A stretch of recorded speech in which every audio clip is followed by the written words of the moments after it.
A fighter-sized contact appears on a radar screen. No transponder signal, no flight plan, no communication. It's flying low, below 500 feet, hugging the terrain to avoid detection. It's moving at over 600 miles per hour, and it's headed straight for one of the most contested airspace corridors on the planet. Most air defense systems would need another 90 seconds to classify the threat. Lock on would take 3 minutes. A scramble order, another 2. By the time a conventional Air Force reacted, that aircraft would already be past the border, past the intercept window, and inside the kill zone. But here's what that pilot didn't know. The US Air Force saw it the moment it left the ground. The sky has changed. For most of the 20th century, air superiority meant one thing: more planes, better pilots, higher altitude. You owned the sky by showing up in it. That era is over. Today's threats don't follow the old rules.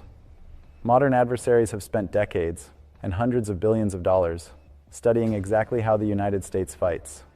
And they've built weapons designed specifically to exploit every gap in conventional defense. What does that look like? Stealth aircraft that absorb radar signals instead of reflecting them. Hypersonic missiles that travel at Mach 10, so fast that a target has less than 60 seconds from detection to impact. Ballistic missiles that maneuver during descent, making them nearly impossible to intercept with traditional systems.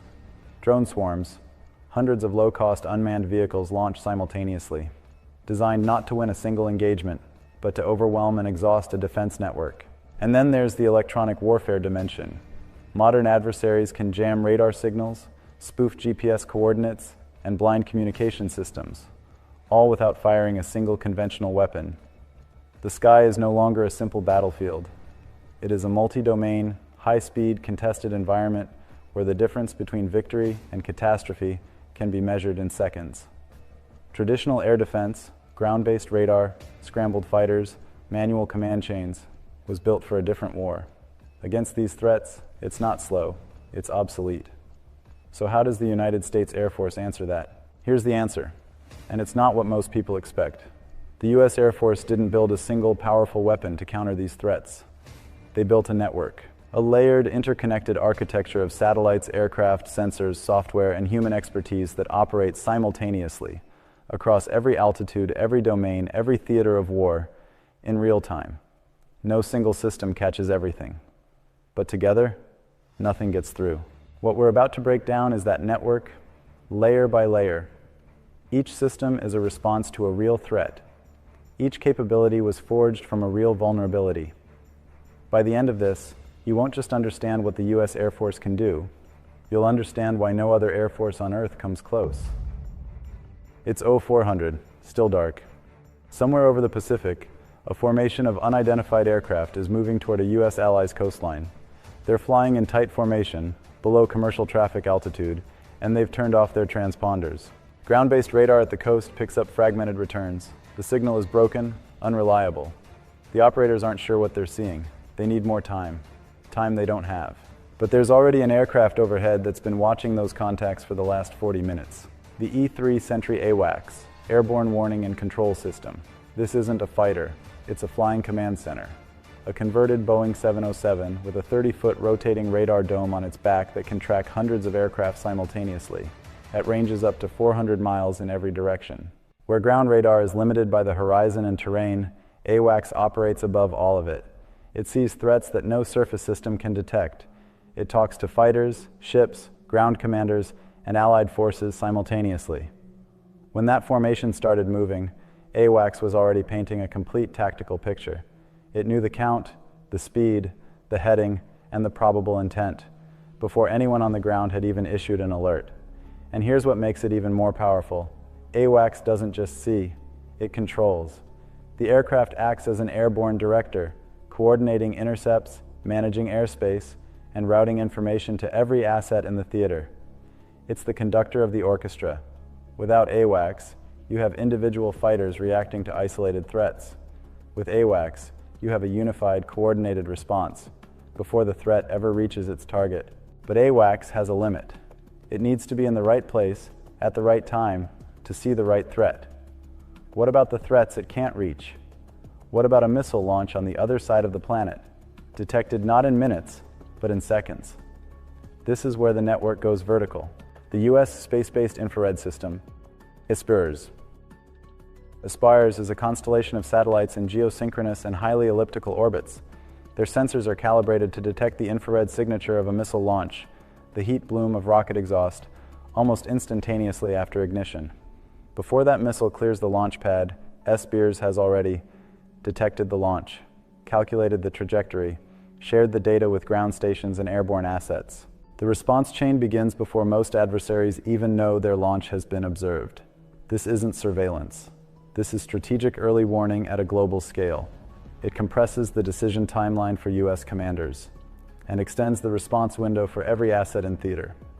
Combined with intelligence satellites that provide persistent overhead coverage, the Air Force maintains a real-time operational picture of adversary movements, not just in the air, but on runways, in hangars, and in missile silos, around the clock, around the world.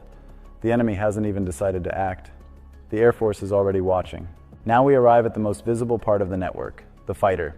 But this is where the story gets complicated, because the U.S. Air Force's stealth fighters aren't just weapons. They are sensors, data nodes, and decision makers all at once. Picture this scenario. An adversary deploys its most advanced air defense network, layered S-400 and S-500 missile systems, long-range radar, fighter cover, the kind of integrated air defense architecture that would make any conventional strike mission suicidal. Conventional aircraft can't penetrate it. You'd lose planes before you ever got close, so you don't send conventional aircraft. The F-22 Raptor enters the airspace first. It is effectively invisible.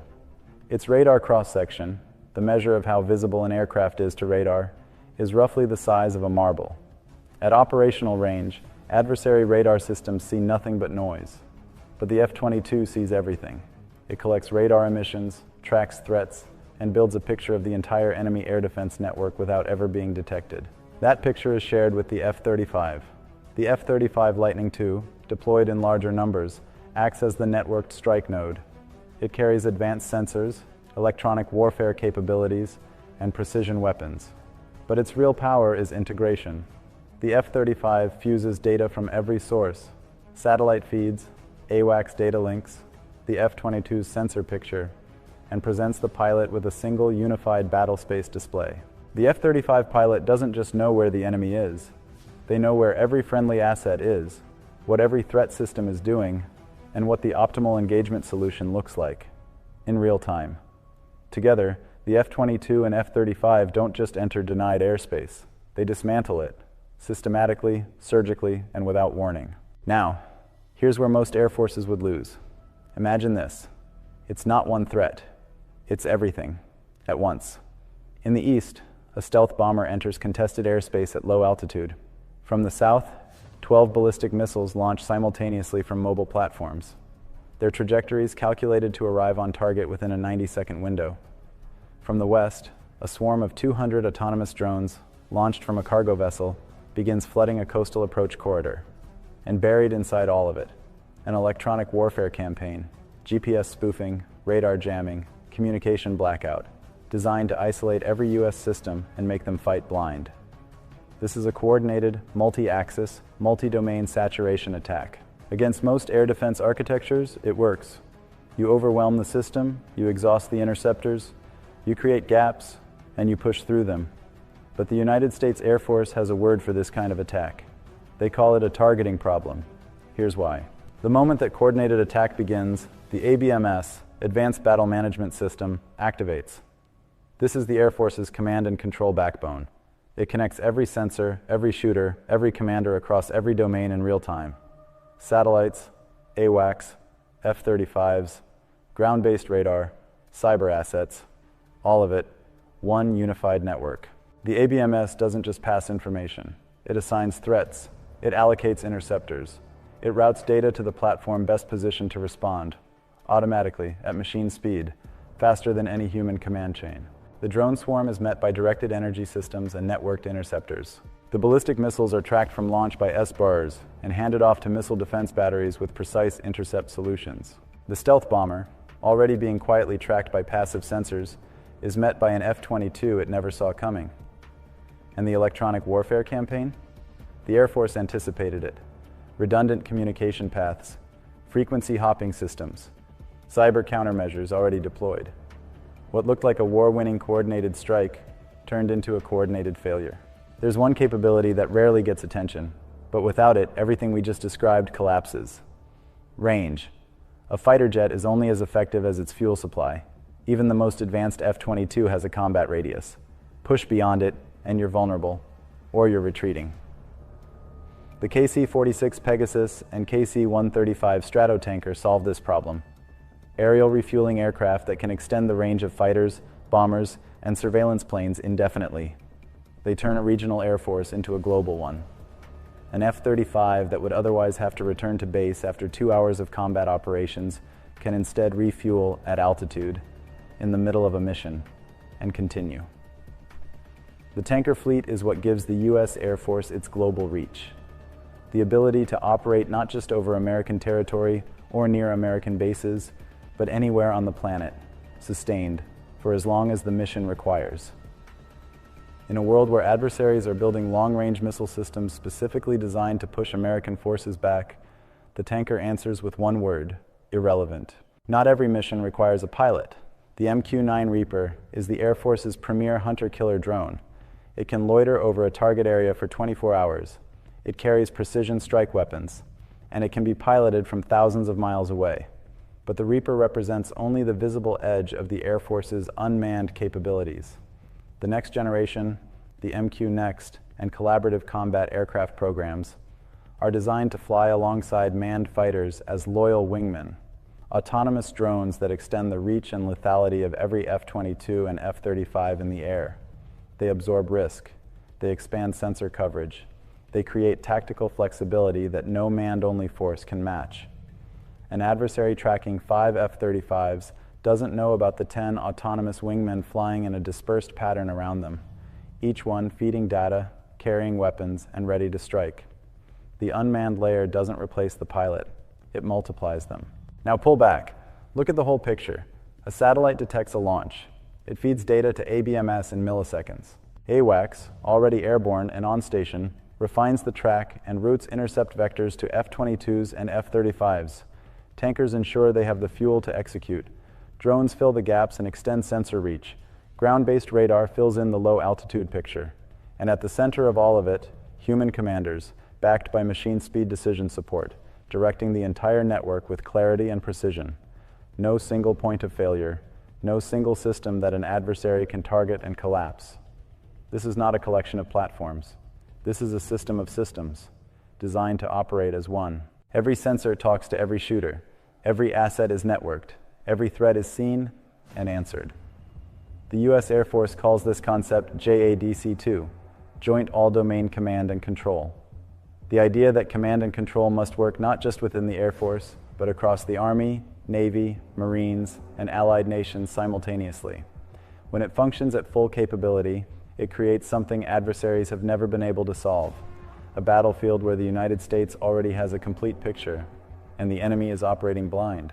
The United States Air Force has been the dominant air power on Earth for over 75 years, not because of luck, not because of geography, because of relentless investment in the right capabilities at the right time, because of pilots and crews who train harder than any other air force in the world, and because of engineers, scientists, and planners who looked at every emerging threat, every new missile, every new stealth aircraft, every new electronic warfare system, and built an answer before the question was even fully formed. The systems we've walked through today are not theoretical. They are deployed, they are operational, and they are improving every year in every domain. The world has changed dramatically since the Cold War. The threats have multiplied and evolved, and the United States Air Force has evolved with them, always staying one step ahead. This is what air superiority looks like in the 21st century. Not dominance through numbers alone, dominance through awareness, through speed, through integration. The United States Air Force doesn't just control the skies.